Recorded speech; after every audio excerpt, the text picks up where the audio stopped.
Hi everybody, this is Brian David Marshall coming to you from the Tournament Center at Pro Tour Dragon's Maze in San Diego. I am here with Rob Castellon, and Rob, while we're here, why don't you just whip out your phone and check your Facebook status? Apparently when you start doing well at a Pro Tour, there's dozens of people that friend request you and message you that you've never talked to before. So I uninstalled my Facebook app because I was tired of my phone ringing all day. That's pretty crazy. I think everyone watching at home, or the vast majority of people watching at home, are fantasizing about having an experience like you're having, coming to your first Pro Tour, beating somebody with a Wikipedia entry, as was described to you by one of your friends at home, a former world champion, going 2 of them. Yeah. And you've become an internet sensation. Castellon Facts is a hashtag on the Magic Twitterverse. Josh Utter-Layton tweeted a Castellon fact. He said, Rob let me mulligan to 8 twice and still beat me rather easily. It's been, what's this been like? It's been fun. It's kind of surreal. I don't know very many people here. I know 3/4 of the judge staff. I've worked with 3/4 of the judge staff at Grand Prix before, but actual players, I've only ever had the judge player interactions with them. Getting appealed by Brian Kibler and stuff like that. Not Sure. Brian Kibler walking by me and going, "Oh, you're X1 still? Good job." It's a different experience. So a big part of your success is the deck we've been calling 4-Color Chant, or Voice of Insanity. Let's take a look at this deck and tell us a little bit about what your starting point was for building a block constructed deck. You didn't have access to a super team. You're basically working at home with your friends. Right. We were playtesting, and our baseline test when we first started was beat Esper. We built a bunch of aggro decks, and then they were beating Esper, but then we played red, white, black. That was beating the mid-range aggro decks. And then we played mono red against red, white, black, and it was abysmal. So just when you're starting out, what you're thinking about are, these are the 3 decks I want to be able to beat. Esper, mono red, and mid-range aggro. Right. And the red, white, black deck was very, very good against Esper, and very, very bad against mono red. So we scrapped it and we started playing green, white, black. And when we were making the deck list, we already had 4 Gatecreeper Vines in a mid-range creature deck with Deadbridge Chant. And we figured, why not Sire of Insanity in Rakdos Return? Rakdos Return turned out to be not very good. And when we started playing with sideboard games, with slaughter games, we realized we needed more red shock lands, and ended up taking out a couple Godless Shrines. Okay. So you mentioned Gatecreeper Vine. This is a big part of what makes your mana tick. He's insane. I'm playing 13 shock lands, so typically I have to shock myself on turn 2 to be able to play Gatecreeper Vine, but he more than makes up for it blocking a Boros Reckoner or something, just being healing salve, draw a land. So very relevant for you as a speed bump. Right. Speaking of speed bumps, we have Centaur Healer. And so obviously is this a concession mostly to the mono red decks? It's a concession to the fact that I'm playing 13 shock lands. Okay. And yeah, to the mono red. It gets sided out against decks like Esper, but having it in the main deck is very important. Just against a creature deck to be able to put something out there, gain some of the life I've lost by shocking myself, and maybe beat down a little bit. Sure. Sin Collector, 2/1 for 3. Not super amazing, but against an Esper deck, this little paragraph of text seems pretty relevant. When we first started playing, we had 7 3-drops, and we had 2 Centaur Healer, 2 Sin Collector, and 3 Loxodon Smiters. And the more we played, the more we realized that Loxodon Smiter is actually not that good for us. So we went from 2 Sin Collectors in the main and 2 in the board to 3 and 1, and then we realized Sin Collector is what we want to be playing on turn 3.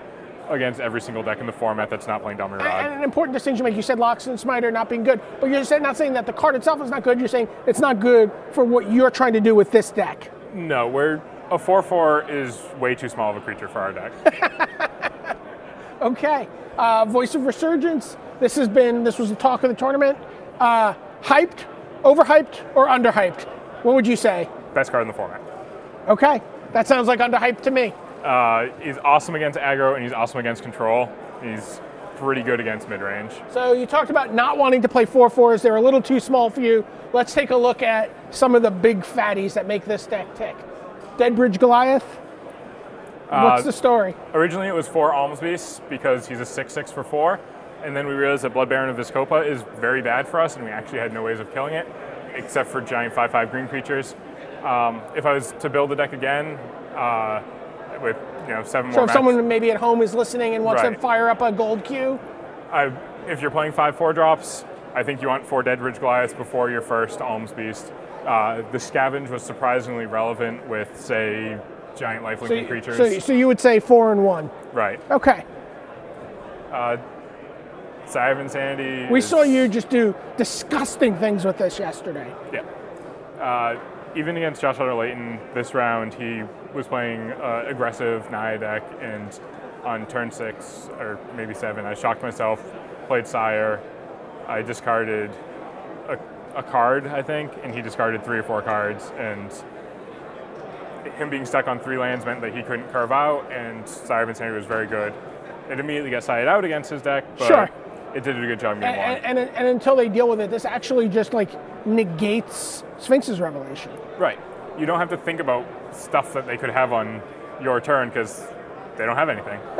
Very convenient. And a 6/4 body, not insubstantial. Yeah, it's pretty quick clock. So you mentioned Blood Baron of Vizkopa being very good against you. Yeah. You also have a couple of them in your deck. What are they doing for you? Originally it was Obsidat, but our mana base is just a little too greedy for Obsidat.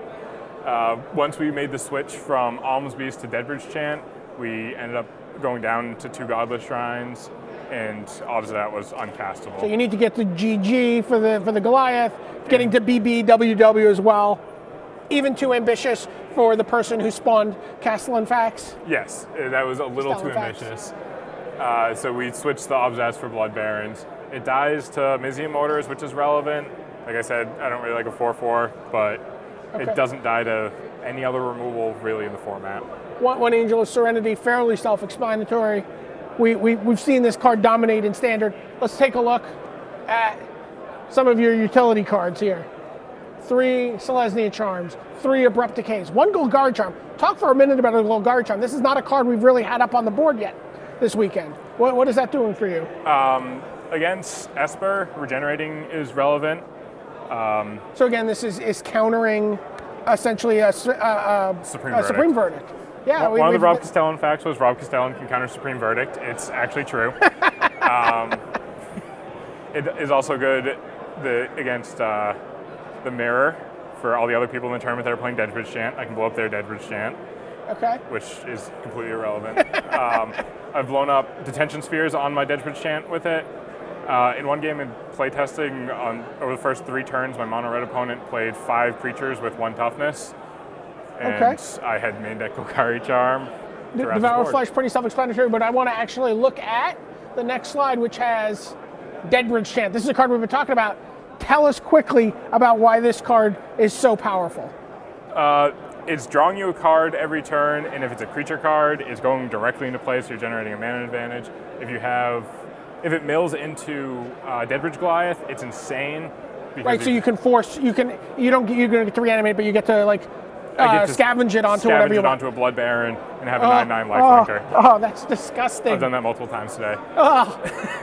Doesn't die to a Mortars then. All right, let's take a real quick look at your sideboard here, because we're going to let you get down to the handshaking portion of this tournament. Overgrown Tomb, Temple Garden, Godless Shrine, Stomping Ground, Sacred Foundry. This is why you need to have your Centaur Healers, Guildgates.